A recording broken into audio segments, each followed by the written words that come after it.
ইন্দ্র সরোবর।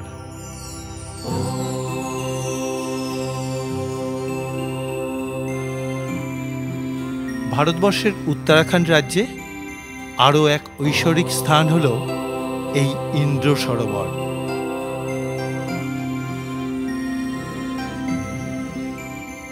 আজ আমার তীর্থযাত্রার লক্ষ্য বৈদিক শাস্ত্রে উল্লেখ করা যে সরোবরে দেবতারা স্নান করতে আসতেন সেই সরোবর দর্শন করা।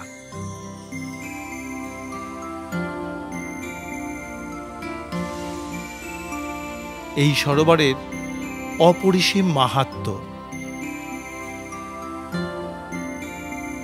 মহাভারতে উল্লেখ আছে, বনবাসকালে ধর্মরাজ বকরূপে পঞ্চপাণ্ডবকে যে স্থানে বিভিন্ন প্রশ্ন করে পরীক্ষা করেছিলেন, এই হলো সেই সরোবর। পুরাণে উল্লেখিত ইন্দ্র সরোবর এই সরোবরকেই বলা হতো বলে মনে করা হয়। আজ আপনাদের নিয়ে যাব প্রায় ৩ কিলোমিটার জঙ্গলময় পাহাড়ি পথে হেঁটে উঠে সেই প্রাচীন ইন্দ্র সরোবরে, যা বর্তমানে দেবতাদের হ্রদ অর্থাৎ দেবরিয়া তাল বা দেউরিয়া তাল নামে পরিচিত। তাহলে যাত্রা শুরু করা যাক উখি মঠ থেকে। সুপ্রভাত বন্ধুরা, এখন আমি উখি মঠ ভারত সেবাশ্রম সঙ্গে রয়েছি। উখি মঠ ভারত সেবাশ্রম সঙ্গটা বেশ সুন্দর জায়গায়। এখান থেকে তুষারাবৃত চৌখাম্বা পর্বতকে দেখতে পাওয়া যায়।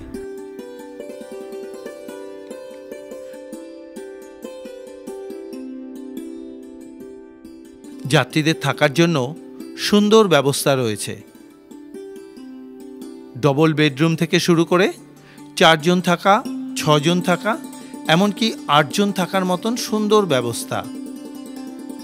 সব ঘরেই অ্যাটাচ বাথরুম ও গিজার লাগানো রয়েছে।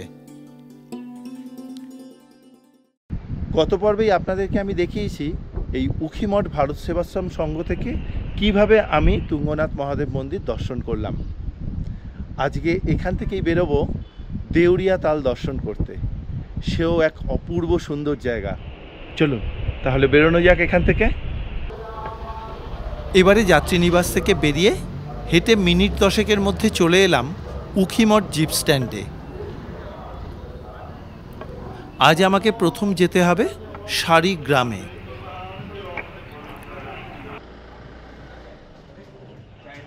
উঠে পড়লাম গাড়িতে।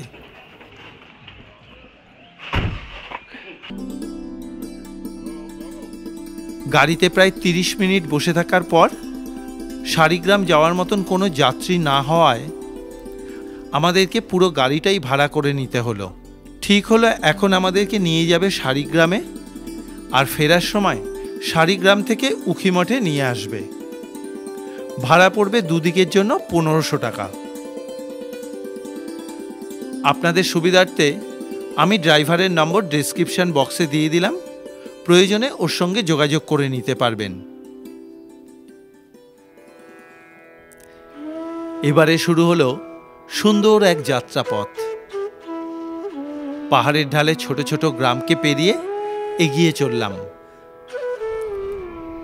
এই পথের রাস্তার পাশে এই রকম কয়েকটা ঝর্ণাও দেখতে পেলাম।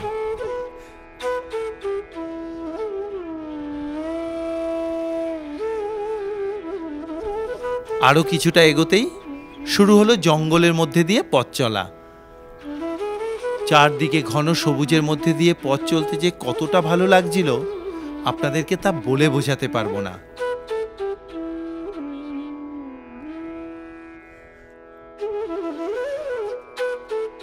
জঙ্গল পথে এগোতে এগোতে কিছুক্ষণ বাদেই একটা পাহাড়ি ঝোড়া দেখতে পেলাম।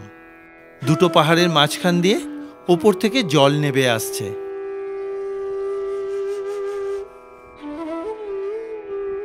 সত্যি চারদিকে সবুজে ঘেরা এ পথের প্রাকৃতিক সৌন্দর্য অকল্পনীয় সুন্দর।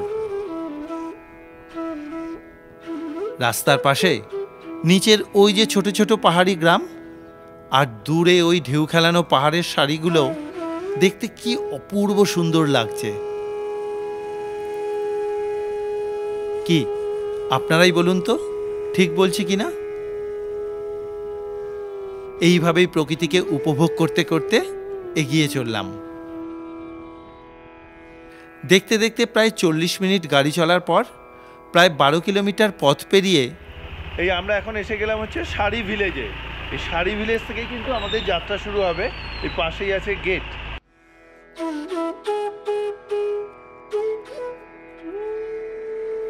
দেউরিয়াতাল যাওয়ার জন্য অনেকেই এই শাড়ি ভিলেজে এসে থাকেন। এখানে থাকার জন্য অনেক হোমস্টে রয়েছে।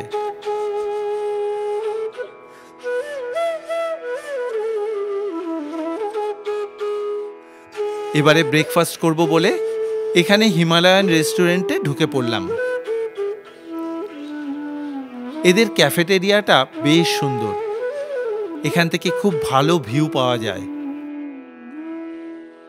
আলু পরোটার অর্ডার দিতেই আলু পরোটা, থ্যাংক ইউ। পরোটাগুলো বেশ গরম ছিল, দাম পড়ল 50 টাকা করে। আমি ব্রেকফাস্ট করে নিলাম।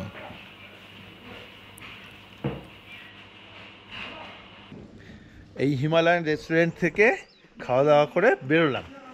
খুব ভালো ছিল আলু পরোটাটা। এর আগেও আমি এসেছিলাম, এদের এখানকার খাওয়া দাওয়াটা বেশ ভালো লেগেছে, তাই জন্য আবার আমি এলাম এখানে। আবার ফেরার সময় আবার খাবো।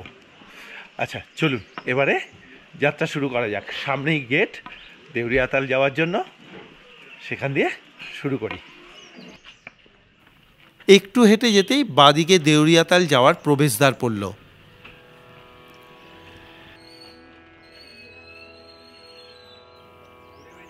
আমি এগিয়ে চললাম প্রবেশদ্বারের দিকে। দেবতাদের উদ্দেশ্যে প্রণাম জানিয়ে যাত্রা শুরু করলাম। প্রথমেই গ্রামের বাড়িঘরের পাশ দিয়ে রাস্তাটায় এগিয়ে চলল।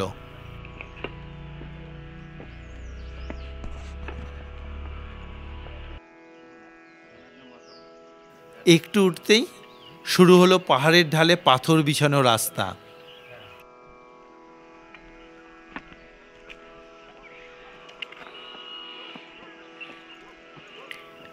আমিও সেই পথে গাছেদের মধ্যে দিয়ে পাখিদের ডাক শুনতে শুনতে ওপর দিকে উঠতে থাকলাম।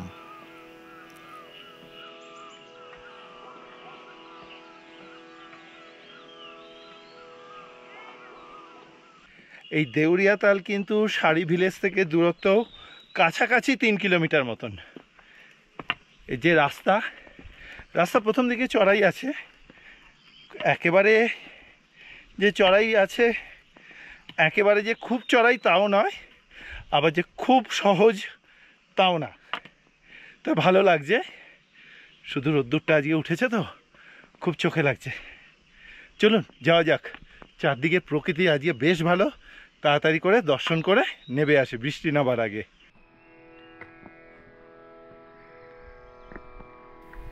আর চলার পথ এই রকম পাথর বিছানো। চলতে অসুবিধা না হলেও তবু সাবধানে চলতে হচ্ছে, যেন দুটো পাথরের মাঝখানে পা না পড়ে। যদি একবার পড়ে যায় তাহলেই পায়ে চোট লাগবে।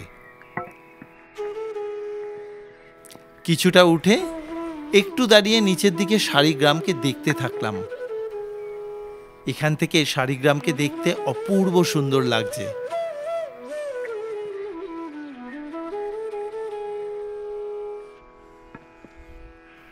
উঠতে উঠতে দিল্লি থেকে আসা একজনের সঙ্গে পরিচয় হলো।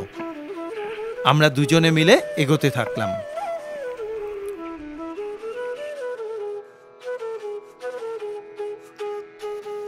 যত উপর দিকে উঠছি চারদিকের পরিবেশ আরো সবুজ হয়ে উঠছে। কত নাম না জানা ছোট বড় গাছ এই পাহাড় জুড়ে রয়েছে।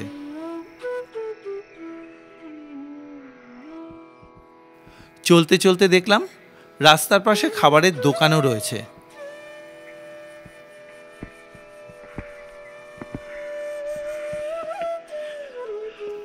আরও একটু এগোতেই সামনে একটা মন্দির দেখতে পেলাম। হেঁটে উঠতে উঠতে এখানে একটা বহু প্রাচীন মন্দির দেখতে পাচ্ছি। এখানে বোর্ডে লেখা আছে ওমকারেশ্বর দুধাধারী মহাদেব মন্দির। তাহলে চলুন দর্শন করে আসি। ঢুকে পড়লাম প্রবেশদ্বার দিয়ে, সিঁড়িপথে এগিয়ে চললাম মন্দিরের দিকে। এই হলো ওমকারেশ্বর দুধাধারী মহাদেব মন্দির।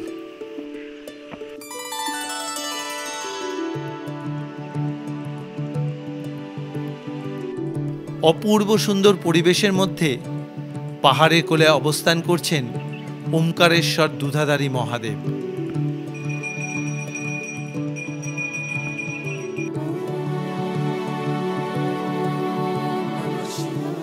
আস্তে আস্তে গর্ভমন্দিরের দিকে এগোতে থাকলাম। ভেতরে বাবা মহাদেব অধিষ্ঠান করছেন। আমি তাকে প্রণাম জানালাম।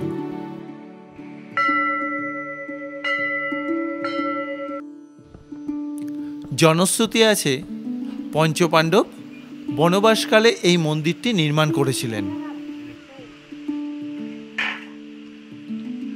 लिंग में पूरा ओंकार है, समझिए ना। उस लिंग में ही जो है बासुकी नारायण, बासुकी शंकर, चंद्रशेखर, सूर्य भगवान एक ओंकार का पूरा रूप है उसमें। तो ये भगवान देवताल स्वयं ओंकार एक धाम है भगवान जी का ये पूरा। আমি এবারে মন্দির চত্বর থেকে বেরিয়ে চললাম দেউরিয়া তালের দিকে।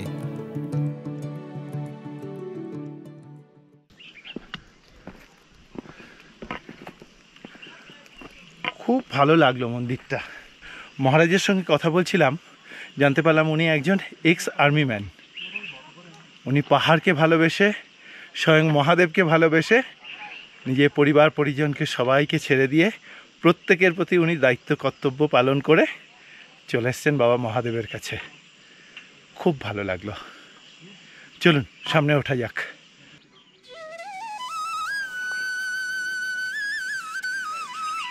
চারদিকের প্রাকৃতিক সৌন্দর্য দেখতে দেখতে আর পাখিদের কিচিরমিচির শুনতে শুনতে এগিয়ে চললাম পাহাড়ের ওপর দিকে।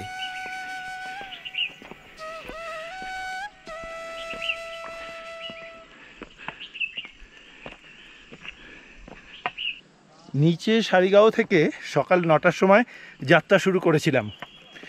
এখন বাজে 9:40। প্রায় 1 কিলোমিটার মতন রাস্তায় চলে এসেছি। এখনও বাকি আছে 2 কিলোমিটার রাস্তা।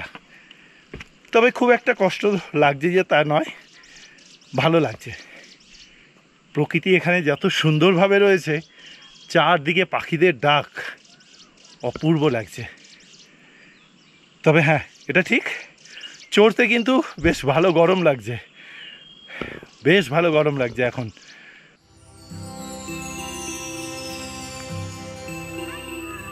যত ওপর দিকে উঠছি, ওপর থেকে শাড়িগ্রামকে আরো সুন্দর লাগছে।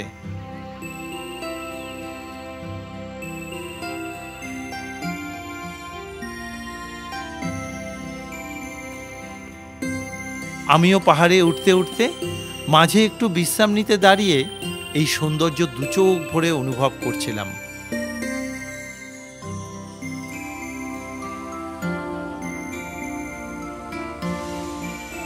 বিশ্রামের পর আবার হাঁটা শুরু।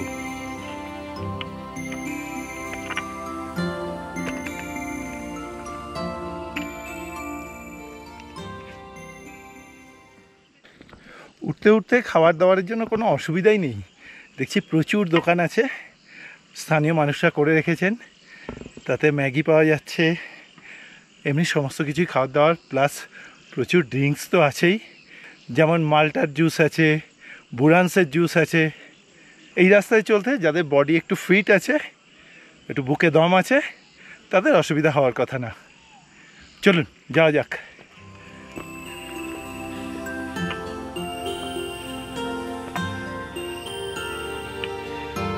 আরও একটু এগোতেই একটা পাকাপোক্ত বাড়ি দেখতে পেলাম। এসে জানলাম এটাও একটা হোমস্টে, থাকা ও খাওয়ার ব্যবস্থা রয়েছে। এই একান্তবাসী কর্মা হোমস্টেই হচ্ছে আমাদের দেউরিয়াতাল যাওয়ার একদম মাঝখানে। নিচ থেকে 1.5 কিলোমিটার মতন উপর দিকে উঠে আসার পর এখান থেকে আরও 1.5 কিলোমিটার মতন বাকি আছে। তাহলে চলুন যাওয়া যাক।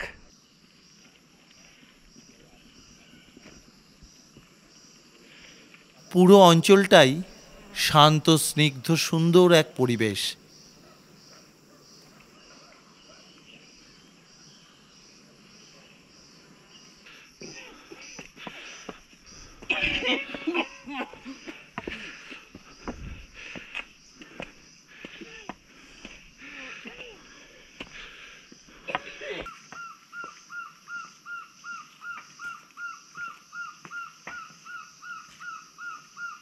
আমি পুরো পথটাতেই একা একা হেঁটে এগিয়ে চললাম। আমার সঙ্গে যে উঠছিল তিনি অনেক আগেই এগিয়ে গেছেন, কারণ আমার ছবি তোলার জন্য উঠতে একটু বেশি সময় লাগে।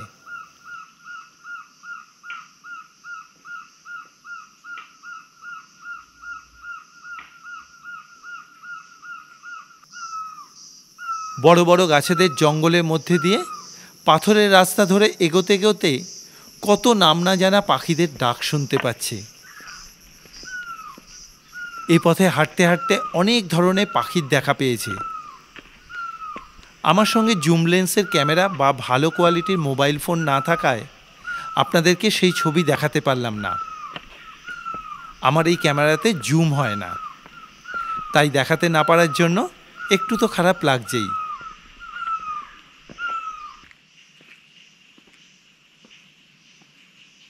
আমি এগোতে এগোতে রাস্তার পাশে একটা রেন শেল্টার দেখতে পেয়ে একটু বসে নিলাম।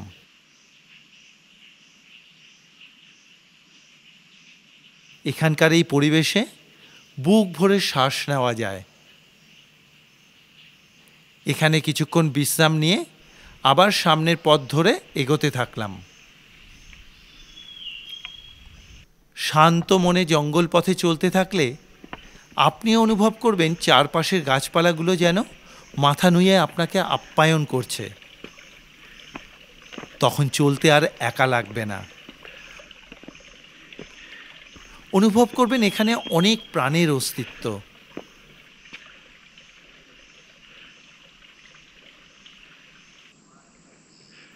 সবাই আপনাকে এই পুণ্যভূমিতে পৌঁছানোর জন্য স্বাগত জানাচ্ছে।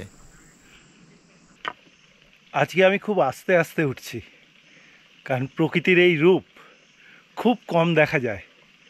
আজকে আমার সামনের দিকে পেছন দিকে কোনো মানুষজন নেই, আমি একা একা উঠছি আর এখানে প্রকৃতির সমস্ত ধরনের অনুভূতিগুলোকে অনুভব করতে পারছি। আহা, সত্যিই অপূর্ব জায়গা।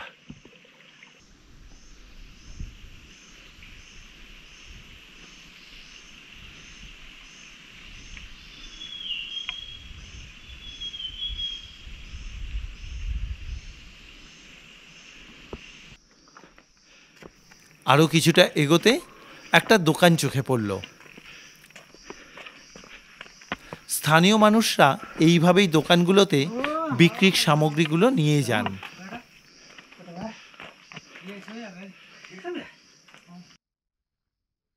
দেখলাম এখানে থাকার জন্য টেন্টের ব্যবস্থা আছে। জানতে পারলাম এখানে থাকতে মাথাপিছু খরচ প্রতিদিন 1000 টাকা করে। এই পঞ্চকেদার যে টেন্ট আছে এখান থেকে আর মাত্র 500 মিটার মতন যেতে হবে। একদম চলে এসেছি কাছাকাছি। খুব ভালো লাগছে, খুব ভালো লাগছে। চলুন যাওয়া যাক। আকাশ পরিষ্কার থাকলে এখান থেকে হিমালয়ে বরফে ঢাকা অনেকগুলো পর্বতচূড়া দেখা যায়। আমিও আস্তে আস্তে এগোতে থাকলাম।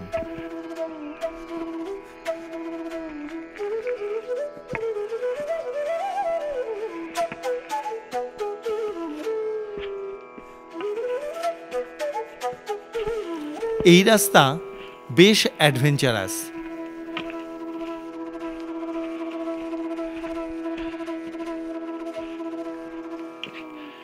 আরও কিছুটা চলতেই দূরে কয়েকটা ঘর দেখতে পেলাম।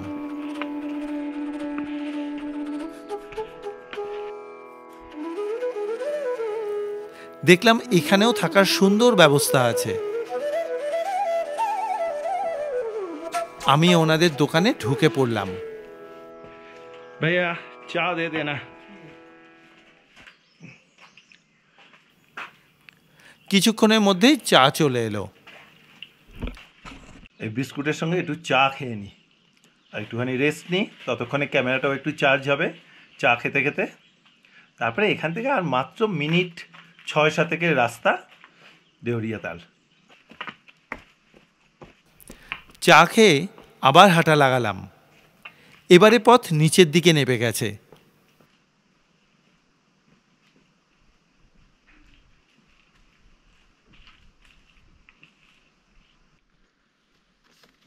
এই দেউরিয়াতালে ঢুকতে গেলে ফরেস্ট ডিপার্টমেন্ট মাথাপিছু 200 টাকা করে এন্ট্রি ফিজ নেয়, আর স্টুডেন্টের জন্য 50 টাকা, সিনিয়র সিটিজেন হলে এন্ট্রি ফিজ 100 টাকা করে।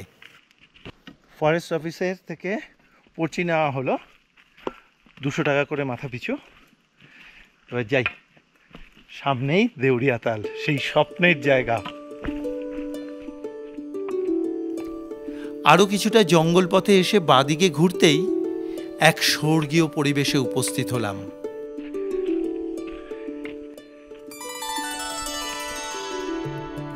এই হলো ইন্দ্র সরোবর, যা বর্তমানে দেবরিয়াতাল বা দেউরিয়াতাল নামে পরিচিত।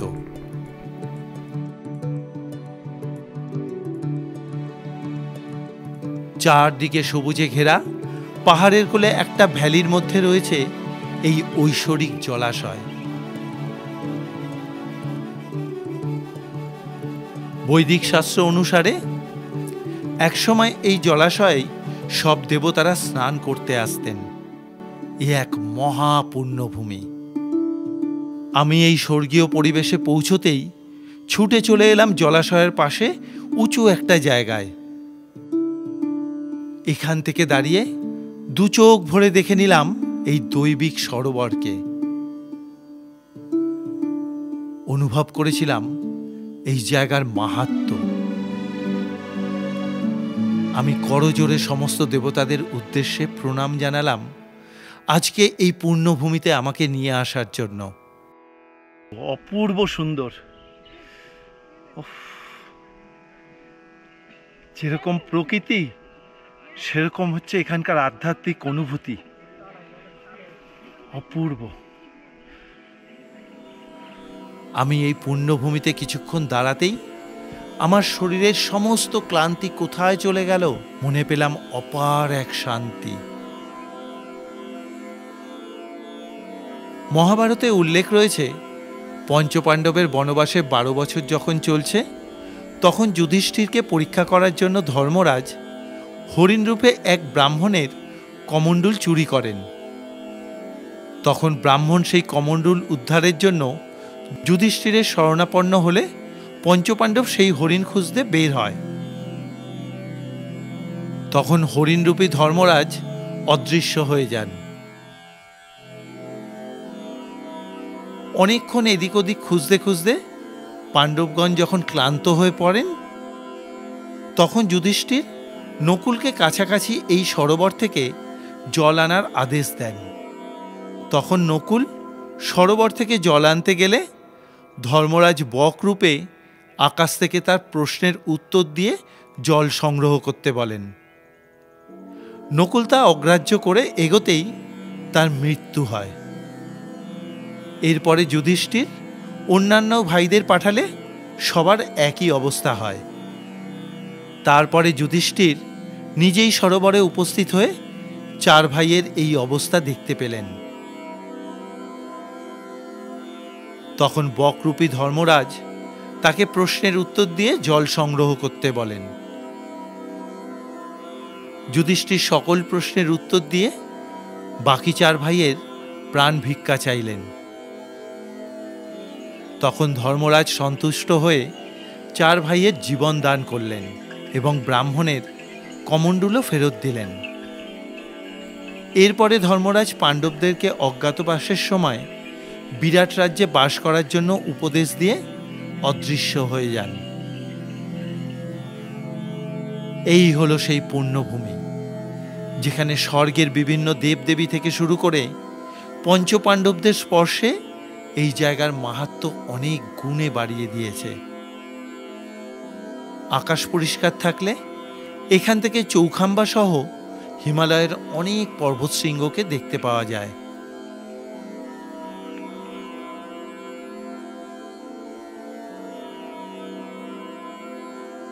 আমি এই দৈবিক জলাশয়ের কাছে এসে প্রণাম জানালাম। আজকের এই ভিডিওর মাধ্যমে ইন্দ্র সরোবর বা দেউরিয়াতাল আপনাদের কীরকম লাগছে অবশ্যই করে একটা মতামত জানাবেন কমেন্ট বক্সে। এটা আমার তরফ থেকে আপনাদের কাছে একটা অনুরোধ রইল।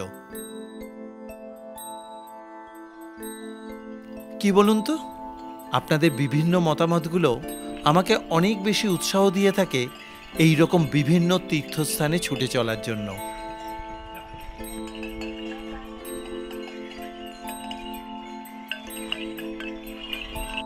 চলুন এবারে আমরা পুরো তালটা পরিক্রমা করি।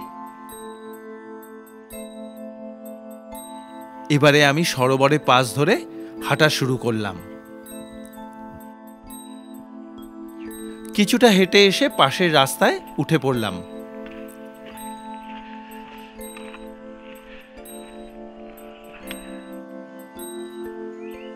সরোবরের পাশ দিয়ে এই রকম রাস্তা করা রয়েছে পরিক্রমার জন্য।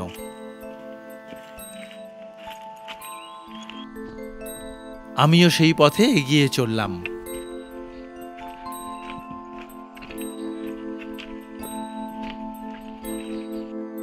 পুরো সরোবর জুড়ে পরিষ্কার টলটলে জল। এরপরে চলে এলাম সরোবরের একদম উল্টো দিকে।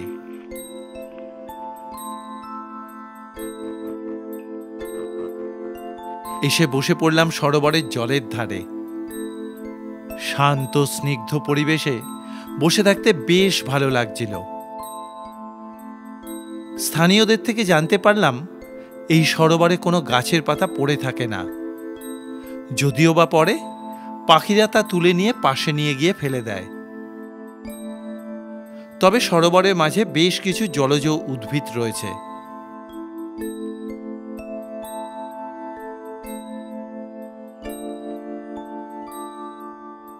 আমি বেশ কিছুক্ষণ সময় এখানে কাটালাম।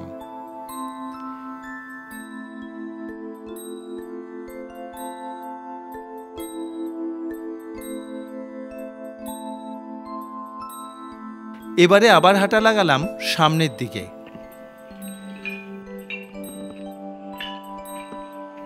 এই দিকের পুরো রাস্তাতে শুকনো পাতা পড়ে রয়েছে।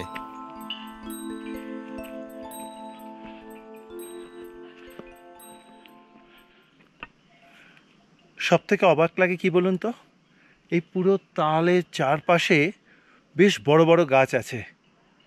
দেখছেন তো কীরকম শুকনো পাতা পড়ে রয়েছে পুরো রাস্তা জুড়ে, কিন্তু এই জলের মধ্যে একটা পাতা পড়ে নেই। আমিও জঙ্গলের মধ্যের রাস্তা ধরে এগোতে থাকলাম। এই দেউরিয়াতাল পরিক্রমা প্রায় 700 মিটারের কাছাকাছি। জঙ্গল পথে আরও কিছুটা এগিয়ে আসার পর এখানকার এই এত সুন্দর প্রকৃতির থেকে কি আর বেরোতে ইচ্ছা করে? আজ এখানে এসে যা দেখলাম, যা অনুভব করলাম, তা আমার জীবনে স্মরণীয় হয়ে রইল।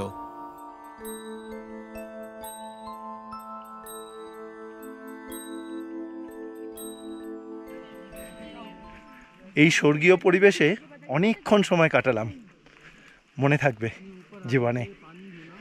চলুন, অনেকটা বেলা হয়ে গেছে, এখন প্রায় 1:45 বাজে। আবার নিচের দিকে নামি। তবে হ্যাঁ, একটা রিকোয়েস্ট রইল, আজকের এই ভিডিও আপনাদের কীরকম লাগলো অবশ্যই কিন্তু একটা মতামত জানাবেন কমেন্ট বক্সে।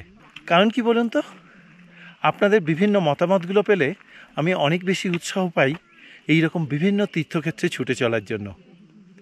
চলুন আর দেরি করব না, নিচের দিকে নামি, তারপরে আবার কথা হচ্ছে। ফেরার সময় এখানে কয়েকজনকে দেখতে পেলাম। এবারে পাথর বিছানো ঢালুপথ ধরে নাবা শুরু হলো। আমাদের নামতে হবে প্রায় 3 কিলোমিটার রাস্তা।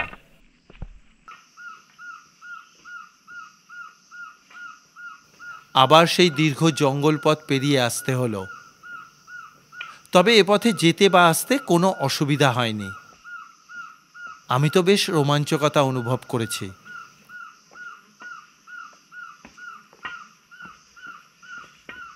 আরও কিছুটা এগিয়ে আসতেই নিচে শাড়ি গ্রামকে দেখতে পেলাম। খুব সুন্দর লাগছিল। আমি আস্তে আস্তে নামতে থাকলাম। এখন বাজে বেলা 3টে। এসে পৌঁছে গেলাম শাড়ি ভিলেজে। এখন আমরা এখান থেকে গাড়ি নিয়ে আবার সোজা চলে যাব উখিমঠ। তার আগে অবশ্যই কিছু খেতে হবে। আবার ঢুকে পড়েছিলাম হিমালয়ান রেস্টুরেন্টে। এখানে বসে চাউমিন খেয়েছিলাম।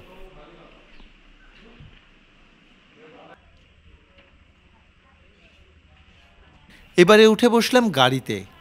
আমি নিচে নামতে নামতেই সন্দীপকে ফোন করে দিয়েছিলাম। ও গাড়ি নিয়ে ঠিক সময়েই চলে এসেছিল।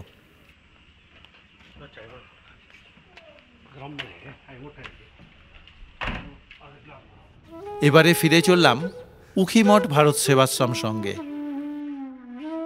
আজকের এই ইন্দ্র সরোবর বা দেউরিয়াতালের যাত্রাপথ আপনাদের কীরকম লেগেছে অবশ্যই করে কিন্তু একটা মতামত জানাবেন কমেন্ট বক্সে। এটা আপনাদের কাছে আমার একটা অনুরোধ রইল। আজকের মতন ভিডিও এখানেই শেষ করছি। দেখা হবে আগামী পর্বে আরেক তীর্থক্ষেত্রে। ততক্ষণের জন্য বিদায়। সবাই ভালো থাকবেন, সুস্থ থাকবেন। শুভ সন্ধ্যা।